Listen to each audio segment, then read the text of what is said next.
This class is Financial Management. My name is Kirby Arcundiff. I have a Ph.D. from the University of Illinois at Urbana-Champaign. I'm a chartered financial analyst and a certified financial planner. I currently work as a chief economist and adjunct professor of accounting and financial management.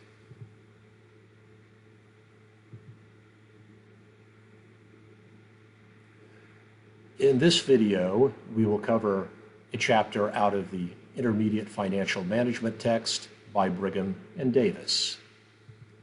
Today's lecture will be on Chapter 3, Risk and Return, Part 2, and this is the second half of this chapter. Here is our equation for the security market line. The security market line's Y is R hat sub P are the expected rate of return of a portfolio. Its Y-intercept is the risk-free rate. Commonly, the U.S. government treasury bill is used for a proxy for this. RM hat minus R risk-free is the rate of return of the market portfolio minus the risk-free rate. And sigma M is the standard deviation of the market. Proxies for the market include the S&P 500, something broader, while like the Wilshire 5000 are ideally the most broadest thing available, perhaps the Vanguard Total World Index, VT, that includes emerging and international stocks. And then our risk measurement over here is the standard deviation of our portfolio. We will find in the future that sigma P over sigma M can be defined as our risk measurement beta. What does the security market line tell us? The expected rate of return on any efficient portfolio is equal to the risk-free rate plus a risk premium. The optimal portfolio for any investor is the point of tangency between the security market line and the investor's indifference curves. So, as shown here, all of the possible investments that would be efficient are along the blue security market line. Our investors' indifference curves are I here. So for investor here, I1 meets the security market line at the risk of standard deviation sigma sub R, which is going to be partially invested in the risk-free rate and partially invested in the market portfolio. What is the security market line, our SML? The capital market line, which we already studied, gives the risk-return relationship for efficient portfolios. The security market line, SML, also part of the capital asset pricing model, gives the risk-return relationship for individual stocks. The measure of risk used in the security market line is the beta coefficient of a company I, beta sub I. The security market line equation is R sub I, or the required rate of return of a stock, equals R sub RF, the risk-free rate, commonly the T-bill, plus the market risk premium, which is the expected rate of return of the market minus the expected rate of return of the T-bill, times beta sub I, which is the beta of the individual stock. How are betas calculated? Well, there's a couple of different ways. You can run a regression line of past returns on stock I versus return for your market proxy, S&P 500, Wilshire 5000, etc. The regression line is called the characteristic line, and the slope coefficient of the characteristic line is defined as the beta coefficient. In this graph, we show rates of return for the market portfolio, something like the Wilshire 5000, versus the rate of return for an individual stock for 3 years. In year 1, the market returned 15%, the stock returned 18%. In year 2, the market returned negative 5%, and the stock returned negative 10%. In year 3, the market returned 12% and the stock returned 16%. We can run a regression analysis of this data in Excel, and we get R hat, the rate of return of the stock, equals a y-intercept minus 2.59, from which we can calculate the risk-free rate. Sometimes a relationship through this is called alpha, plus 1.44 times Rm.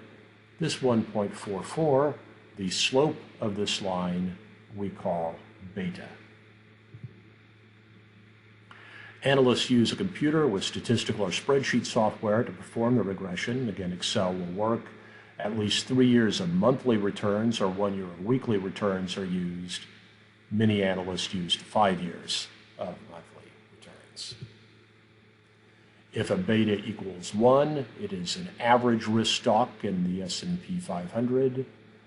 If a beta is greater than 1, the stock is riskier than average, like a high-tech stock, like a Tesla or NVIDIA. If beta is less than 1, the stock is less risky than average, like a public utility. And most stocks have betas in the range of 0.5 to 1.5. It is possible to have a negative beta relationship, which would sort of be like an insurance product. Sometimes things like oil or gold can have a negative beta to the stock market. How do we interpret the regression results? Well, another data point we can look at is R squared, which measures the percent of the stock's variance that is explained by the market. The typical R squared is only 0.3 for an individual stock, but over 0.9 for a well-diversified portfolio. The 90% confidence interval shows the range in which we are 95% sure that the true value of beta lies. The typical range is from about 0.5 to 1.5 for an individual stock, and from about 0.92 to 1.08 for a well-diversified portfolio. This equation shows the stand-alone risk as a function of the market risk and the diversifiable risk. So the variance here, sigma squared, is the variance of an individual stock. Beta squared, sigma squared, is the fraction of that risk that is explained by the market, or the market risk. Sigma sub e for that stock squared is the so-called diversifiable risk. So as you add more and more stocks to a portfolio, the sigma e's go away and you're only left with the market risk of that portfolio. This term over this term is the R squared. What are the two potential tests that can be conducted to verify the CAPM? Well, we can use so-called beta stability tests and also tests based on the slope of the security market line. Tests of the security market line indicate a more or less linear relationship between realized returns and market risk. The slope is generally less than what is predicted, and the irrelevance of the diversifiable risk specified in the CAPM model can be questioned. Sometimes investors worry about both. So betas of individual securities are not good estimators of future risk, but betas of a portfolio of 10 or more randomly selected stocks are reasonably stable. Past portfolio betas are reasonably good estimates of future portfolio volatility. There are still many problems with CAPM. Richard Roll, for example, has questioned whether it was even conceptually possible to test the capital asset pricing model. Roll showed that it is virtually impossible to prove investors behave in accordance with CAPM. One of the many difficulties is you can't even really define what the market portfolio is, since you can also invest beyond the world stock market in things like real estate, coin collections, stamp collections, etc., etc. What are the conclusions about CAPM? Well, it's impossible to really verify. Recent studies have questioned its validity. Investors seem to be concerned with both market risk and standalone risk. Therefore, the security market line may not produce a correct estimate of RI, but is a good starting point for more complex models, and it is at least a good basic way of thinking about risk versus rate of return. The capital asset pricing model and the security market line concepts are based on expectations, yet betas are calculated using historical data. A company's historical data may not reflect investors' expectations about future riskiness, and of course companies can go through a lot of changes. A company 5 years from now will not be the same as the company was 5 years ago. Other models are being developed that will one day replace CAPM, well, sort of, but it still provides a good framework for thinking about risk and return. So CAPM is a single factor model. Only one factor, beta, affects expected rate of return. There are, of course, complex models that use multiple factors. For example, the arbitrage pricing theory. The APT proposes that the relationship between risk and return is more complex and may be due to multiple factors, including gross domestic product growth, expected inflation, tax rate changes, which could be a variable in the next year, so could expected inflation, and dividend yield. Other things that have been looked at are large or small cap stocks, and also issues like price to earnings ratios, book to market ratios, etc.